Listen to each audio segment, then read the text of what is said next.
चिड़ा कड़कनाथ सेठ के यहाँ काम करता था। अचानक एक दिन उसका सेठ कुछ पक्षियों को अपने ऑफिस से निकाल देता है। उन कुछ पक्षियों में टुन्नू का भी नाम था। सेठ, आप इस तरह हम पक्षियों को काम से नहीं निकाल सकते।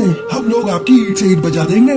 जाओ, तुम्हें जो करना है करके देख लो। ये कंपनी मेरी है, मैं किसको रखूंगा किसको निकालूंगा ये मेरी अपनी चॉइस है। और तुम्हें एक बात बता दूं, आजकल मेरी ऑफिस घाटे में चल रही है। मैं इतने सारे कर्मचारियों का खर्चा उठा नहीं सकता। अब आप लोग यहाँ से जा सकते हैं। टुन्नू वापस अपने घर आ जाता है। धीरे धीरे 6 महीने गुजर जाते हैं। अभी तक टुन्नू को कोई दूसरी नौकरी नहीं मिली थी। घर में पैसों की तंगी हो जाती है। इसी बीच टुनटुनी का स्कूल से नाम कट जाता है। 6 महीनों से उसकी स्कूल की फीस जमा नहीं हुई थी। एक दिन तो हद ही हो गई। अरे जल्दी जल्दी निकलो मेरे घर से। मुझे तुम लोगों को इस घर में नहीं रखना। 6 महीने से तुम लोगों ने इस घर का एक किराया नहीं दिया है। अब जल्दी से पैसे मेरे हाथ में रखो, नहीं तो मेरे घर से अभी निकल जाओ। अरे ओ रिक्की, जल्दी से इनका सामान निकाल के घर से बाहर फेंक दे। रिक्की घर का सामान बाहर फेंकने लगता है। भुल्ला भैया, ये तुम ठीक नहीं कर रहे हो। पहले कभी मैंने आपका पैसा रोका है। इस समय मेरे पति की नौकरी छूट गई है, इसलिए मैं पैसा देने में देर कर गई। रिक्की, जल्दी से घर पे ताला लगा।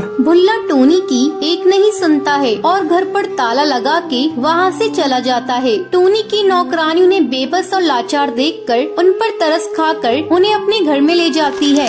मालकिन, आज से मेरे गरीब खाने को अपने घर समझिए। यहीं पास के एक घर में मैं झाड़ू पोंछा करती हूँ, वो काम आप कर लीजिए। आपको कुछ पैसे मिल जाएंगे तो राहत होगी। हाँ रे, तू ठीक कह रही है। अब वो पहले वाले दिन तो रही नहीं मेरे। मैं कहीं काम कर लूंगी तो बच्चों की देखभाल करूंगी। तब तक टुन्नू जी भी कोई काम ढूंढ लेंगे। एक दिन जब टूनी झाड़ू पोंछा कर रही थी तो वो देखती है कि मकान मालकिन की लड़की एक आवारा लड़के के साथ बात कर रही है। उस समय मकान मालकिन भी घर पर नहीं थी। अरे ओ टोनी, मेरे दोस्त के लिए चाय नाश्ता लेकर आना तो। अभी लाई बेबी जी। जब वो लड़का चला जाता है। बेबी जी, आप जानती हैं ये लड़का बहुत आवारा है। आप इससे मत मिला जुला कीजिए। खबरदार जो तुम मेरे मामले में बोली तो। और हाँ, इस बात को मेरी मम्मी को मत बताना, नहीं तो तुम्हारी खैर नहीं। जब शाम को टूनी की मालकिन घर आती है तो बुलबुल टूनी की शिकायत उससे कर देती है। टूनी की मालकिन बिना कुछ सोचे समझे उसे घर से निकाल देती है। तब टूनी टुन्नू से कहती है, सुनो जी, मैं सोच रही हूँ क्यों न ठेले पर ये ढाबा खोल दिया जाए, लेकिन सोच रही हूँ इसके लिए पैसे कहाँ से लाऊं। टूनी, तुम चिंता मत करो। मैंने अपना हवाई मोटर गिरवी रखा था, मैं आज ही उसे जाकर बेच आता हूँ और तुम उस पैसों को लाकर ढाबा खोल लेना। हाँ जी, अगर भगवान ने चाहा तो अपने बुरे दिन जल्दी ही गुजर जाएंगे। आप जल्दी जाइए और जल्दी से पैसे लेकर आइए। टुन्नू अपना हवाई मोटर बेच देता है और उन पैसों से टूनी अपना ढाबा खोल लेती है। टूनी, तुम्हारे हाथ के बने कड़ी और चावल बहुत ही स्वादिष्ट है। आज तक मैंने ऐसे कड़ी और चावल कहीं नहीं खाए। हाँ हाँ बहन, तुम बिल्कुल सही कह रही हो और दाम भी बहुत कम है। धीरे धीरे टूनी के ढाबे पर भीड़ लगने लगती है। टूनी इतनी दयालु थी कि वो गरीबों को मुफ्त में खाना खिलाती थी। टूनी की अच्छी कमाई हो रही थी। एक दिन टूनी ढाबे का सामान लेने बाजार जा रही थी। तभी वो देखती है, अरे ये गुंडा मवाली तो मालकिन की बेटी से जबरदस्ती कर रहा है। मैं कैसे मालकिन की बेटी को इससे बचाऊं? टुन्नू को यहाँ फोन करके बुलाती हूँ। टूनी टुन्नू को फोन करके बुलाती है। क्या हुआ टूनी, तुम घबराई हुई क्यों?